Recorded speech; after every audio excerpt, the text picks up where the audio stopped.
the best salespeople are the most broken. Probably ass backwards, but if you look at all the top guys in this company, they're the most broken. You're a fucking asshole. Everyone knew where I was going at with that one. So the bigger the pain, the more success. Jesus fucking Christ, that's the third time already. Yep. All right, there's a story, or there was a study done with rats. And what they did was they had these rats in a container, and they would pump the smell of cheese incoming from one way, and they had a spring on their tail, and the spring measured how hard they were pushing at this wall to get through. So they pumped in cheese from one side, the smell of cheese, and they pushed out whatever force, right? Then what they did was they pumped in the smell of a cat behind the rat, and it pushed twice as hard. So the pain of getting away from something is a lot better than the pleasure of actually obtaining something. And we do this all the time in sales. Like with our customers, we talk about how bad Central Hudson is and how bad the utility is and how we're trying to create pain to get away from something. And so that's oftentimes the same reason why salespeople are so good is because they have some kind of pain that they're trying to get away from. And the bigger the pain, usually the more money you'll make or the better you're going to be at your job. So I put this thing here and it kind of got messed up, but this was supposed to be pain over passion. We hear this word passion all the time now, and it's like that's the new thing. The last 50 years, it's like find your passion in life, find your passion in life. There's people that fucking built before internet 50 years ago, 100 years ago. People were going to build skyscrapers and do all this crazy shit.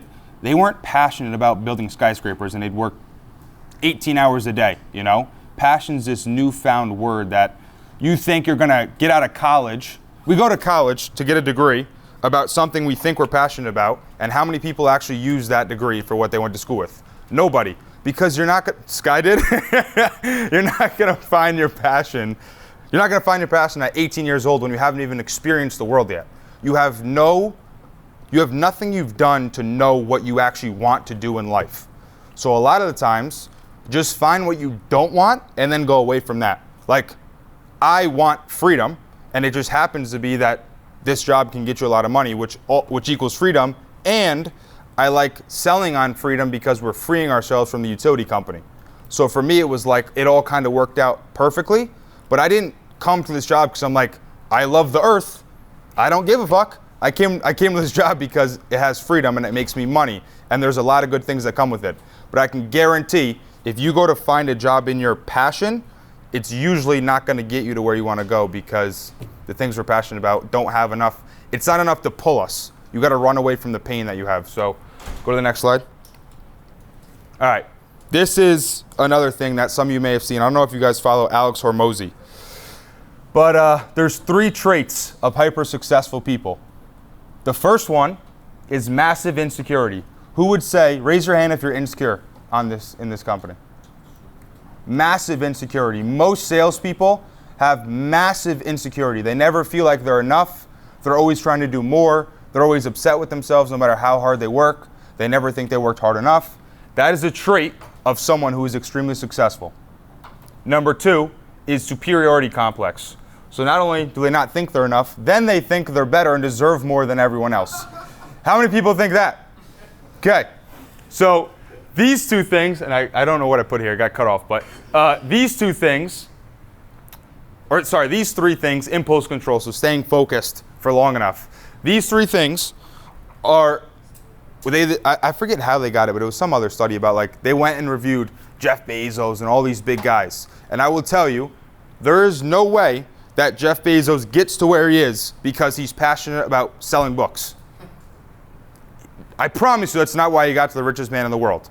What he did was, he probably has massive insecurity. He has a lot of problems. You guys all know David Goggins. If you read his childhood's extremely fucked up. So he has massive insecurity, and he has to overcome that by running 100-mile marathons and doing all this crazy stuff. But if you look at the root, he had a bigger ball of problems than said next person, So massive insecurity, superiority complex. We think we deserve more, we're better than other people, that we should be getting these things and should be doing these things. So if you look at society standards, these first two things are very bad. Society doesn't want you to have these things. They're like, you shouldn't think you're better than other people. You should be humble. You shouldn't be insecure. You are enough. We don't care that you're 100 pounds overweight. You should still be a model because you're enough. That's not how the world works. No male plus size models. There is no male plus size models. This is correct. We won't get into that whole topic, but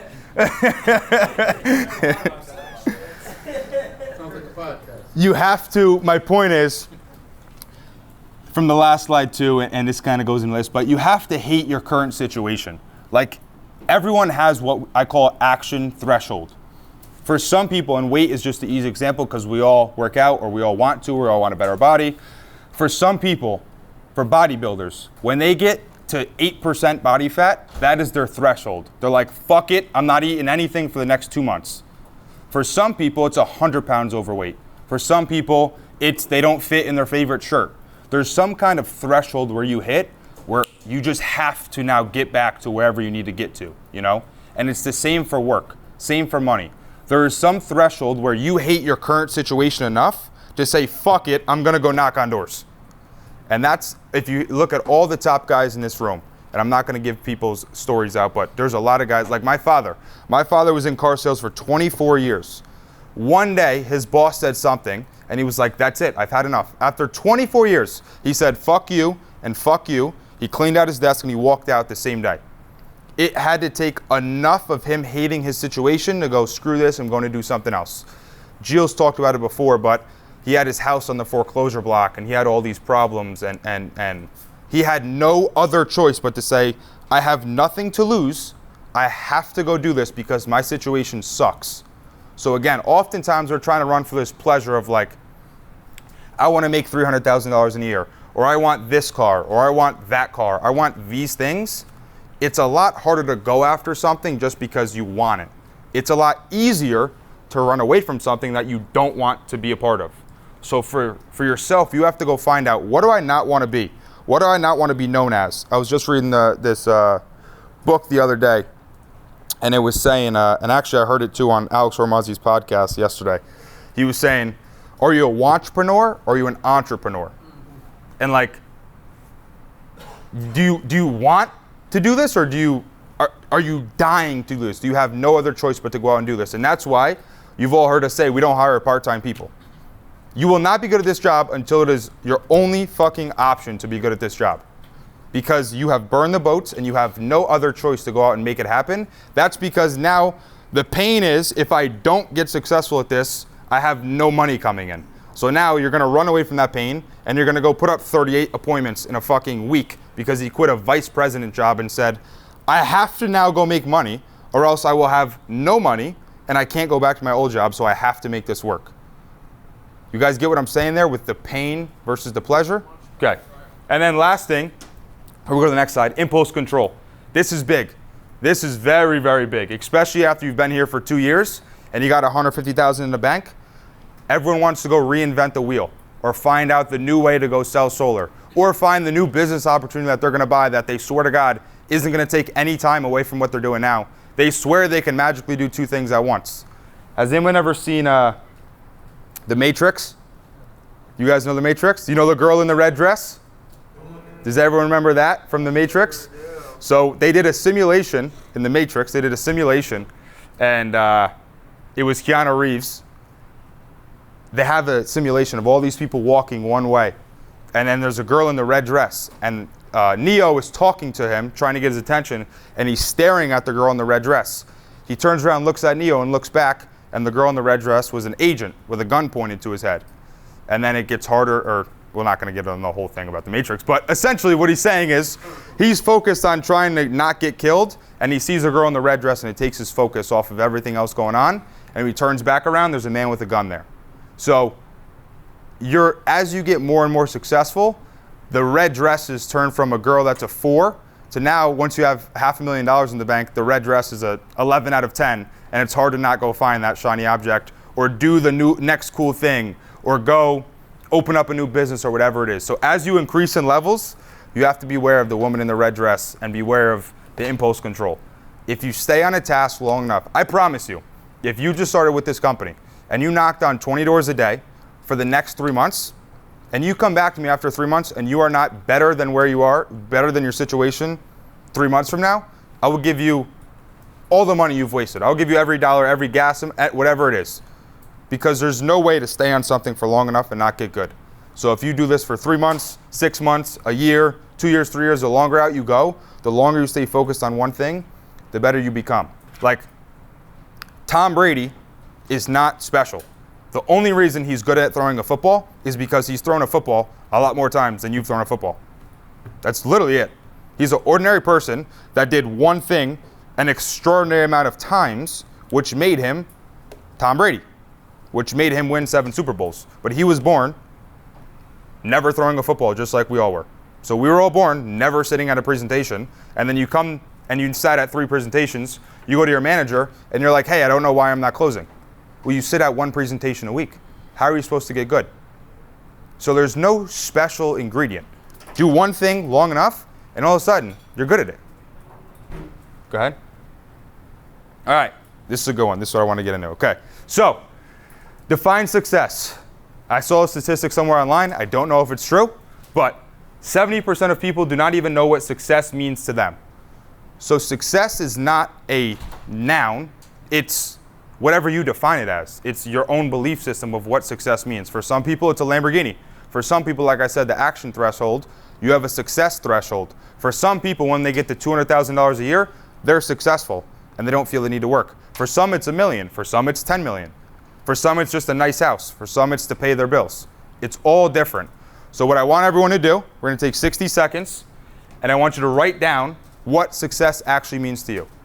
So write down the exact words that come to mind when you think of success. Bugatti. Bugatti. What color is your Bugatti? My accent's getting better?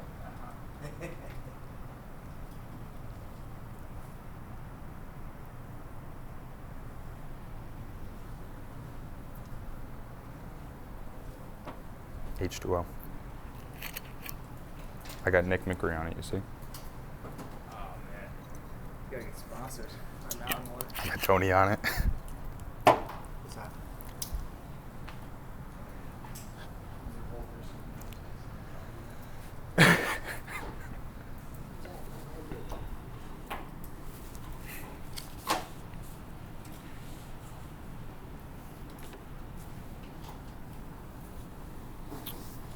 All right, everyone's looking at me, or most people are looking at me, so it looks like we're done writing some stuff. Anyone want to share? What is there? Go ahead, Marino. My level of success is I have 4 pillars of success that I go by. First one is money. All right, without money, nobody can be successful. If you live in your parents' basement, your money might be less than somebody that needs a lot of money. But once you hit money, that's your first level. The second is time. Without time, you could be the richest person in the world, but you have no time to do anything. To me, you're not successful. And you could be the poorest person in the world with all the time in the world to spend it. To me, you're not successful. You gotta be like halfway. A lot of money, a lot of time to spend it. That's a happy life. Being able to do what you want, when you want, with no repercussions. Like, yeah, you think you're vacation, you think you're $1,000 rich, all of a sudden, you go on vacation, you stop selling, guess what? You spend money on vacation, you're back down to 0.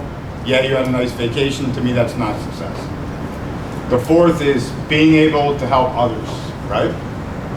Yeah, you can give your last dollar to your sister that needs it, but if that last dollar put you under, you couldn't help her. You actually can't help anybody until you can help yourself. So that would be my fourth. Because once you hit all of those, it's true happiness when you can help everybody around you. So that's my, until you have all 4 of those, to me, you're not successful. The human beings that are in this room, we're all special human beings. We're not the average kind of person who's like, what do you want in success? Well, I want a Lamborghini and I want this. We all understand that that's not really what true success is. So I'm glad everyone had some serious answers, but the point of what I was getting at was human beings are emotional beings. That's all we know is emotion and feeling. That's all we understand. What is this? What is the Lamborghini give me? It gives me a sense of confidence. It makes me feel good. What does me wearing a nice watch do, and why I dress up and wear nice clothes is because it makes me feel good. I feel a little bit smarter. I feel a little bit cooler, whatever it is.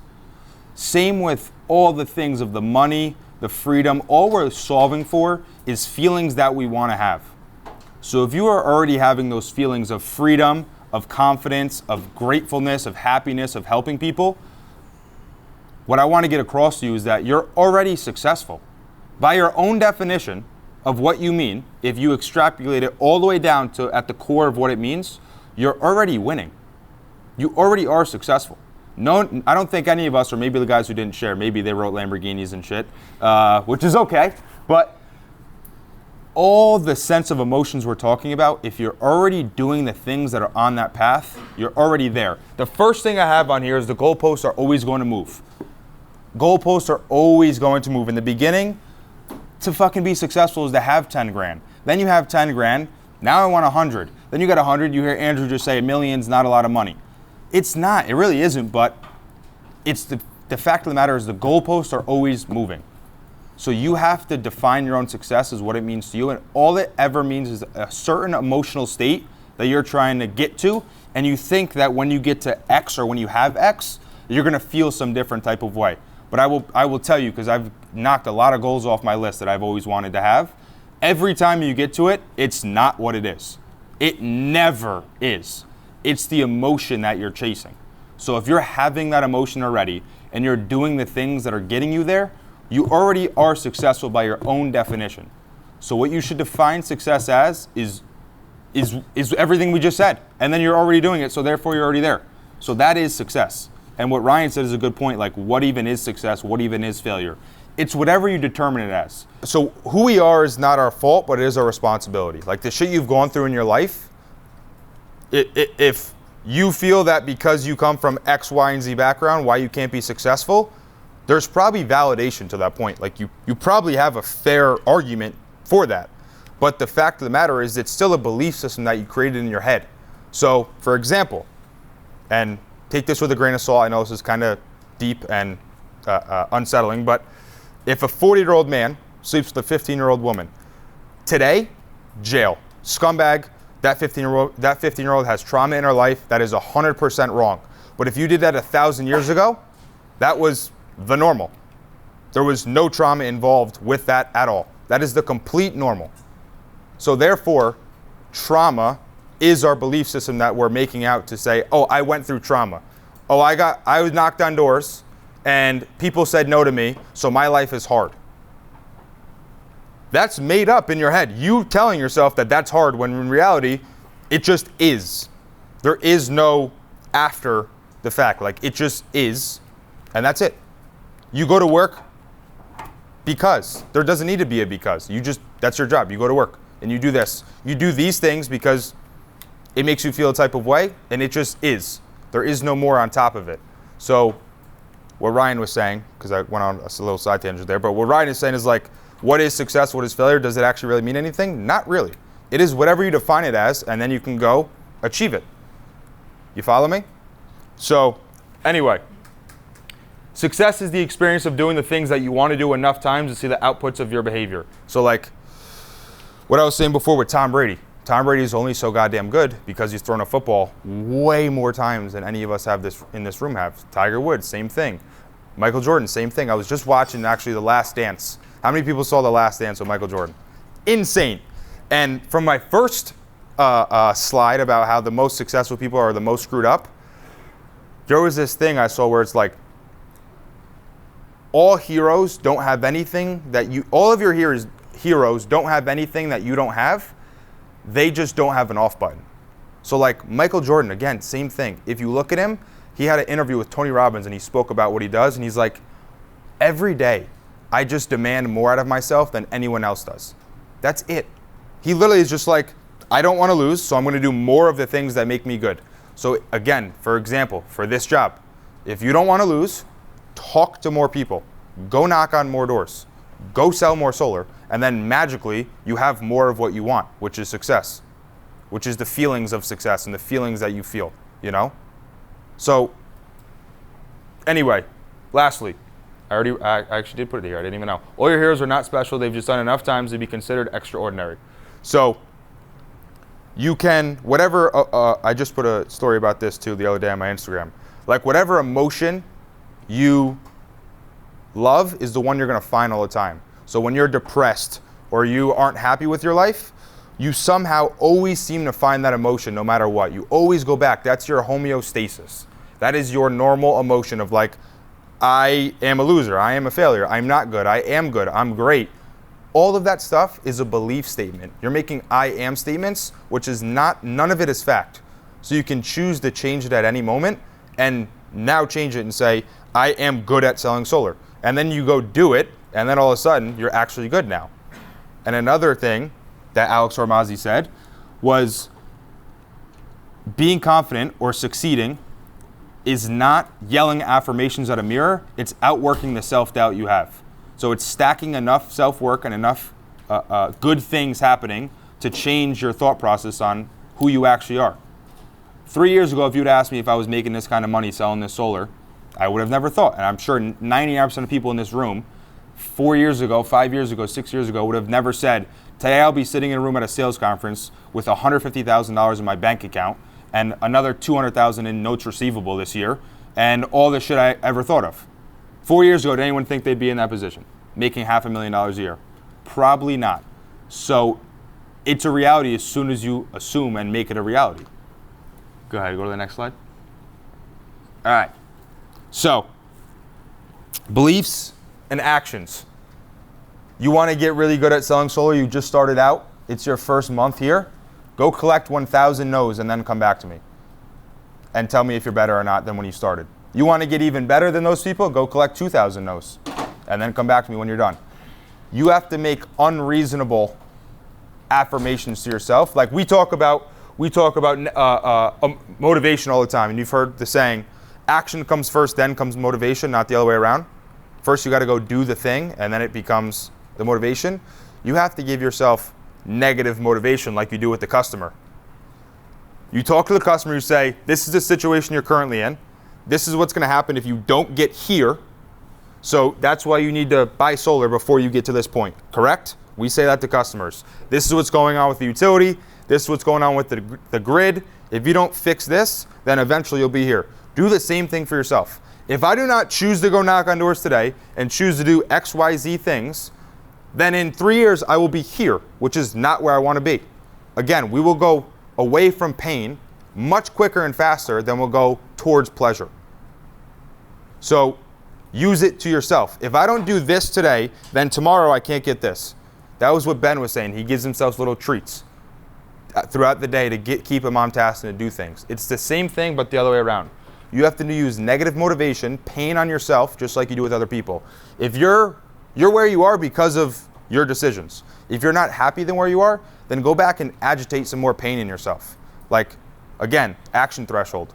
I believe, just like Andrew, $1 million is not a lot of money. And I know that's crazy to hear for a lot of people in here. But like, I'm in pain until I get to that amount of income. And when I get to that amount of income, I'm going to go back and say, I am broke again. I don't have any money. I need to now raise my pain threshold again and get to $5 million.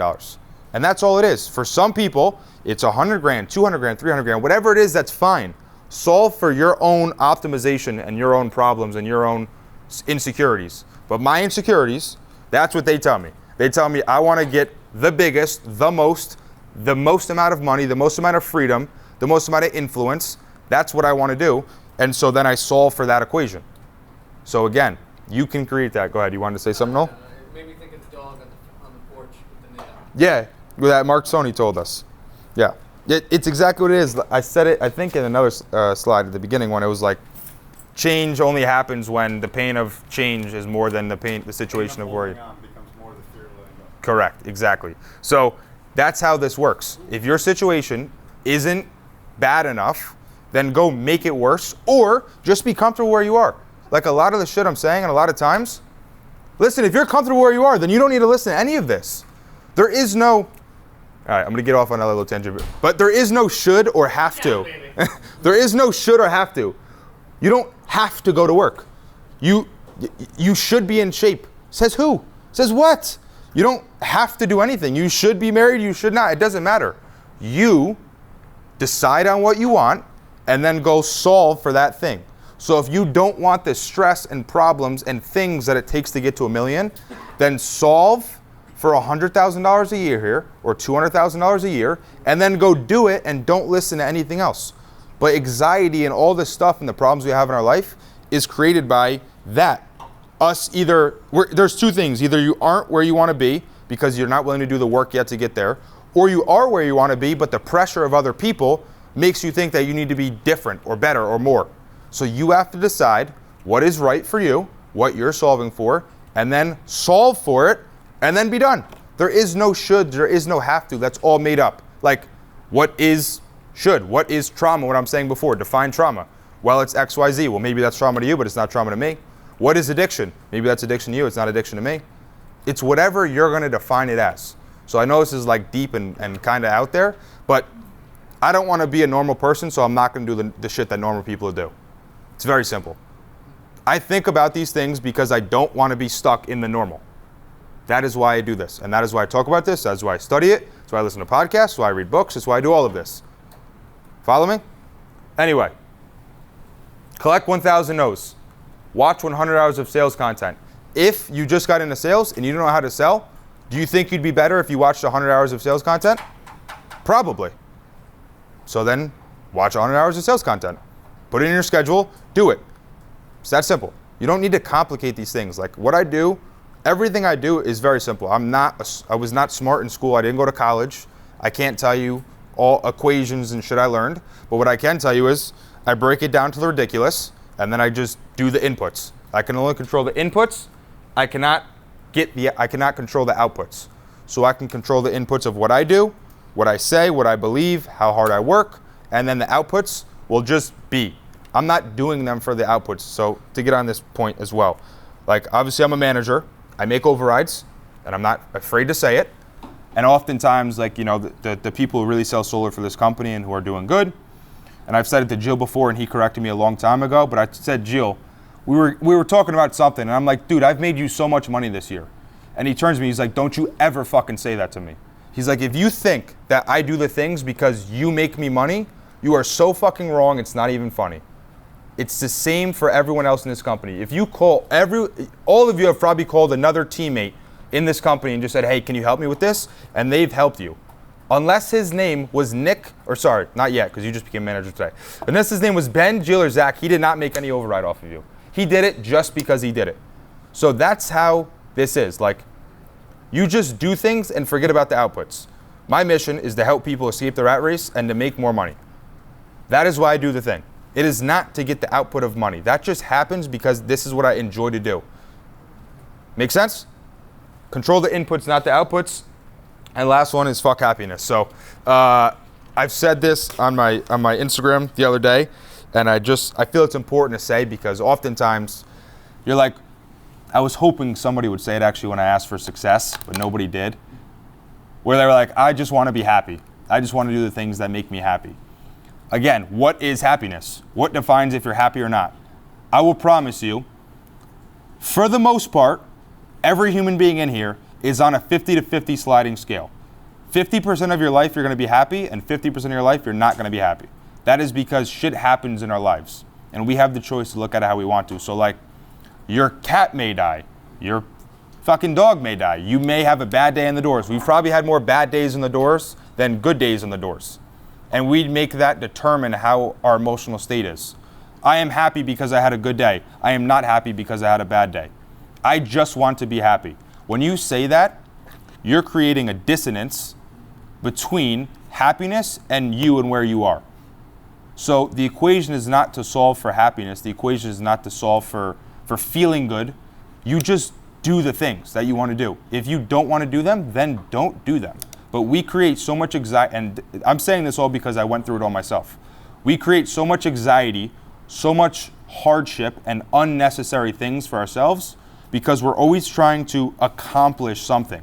And when you're trying to accomplish something, you're putting it between where you are and what the thing is, and therefore, the in-between, until you get there, is the lack of what that thing is going to give you.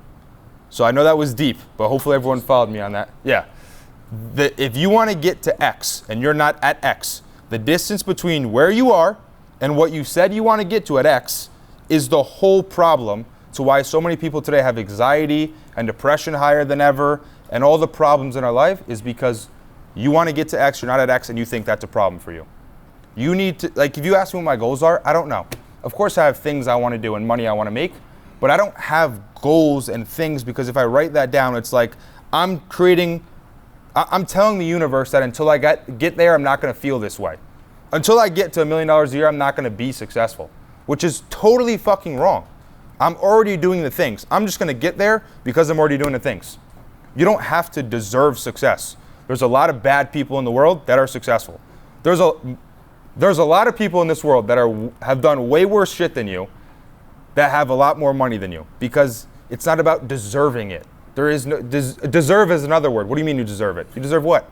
There is a lot to be said about the way your body and the way you take care of your health determines your success rate. So I know short term, you can eat like shit and feel like shit and still be successful because you have so much pain involved. But long term, you will not be successful. Does anyone know what serotonin is? You know what that chemical is?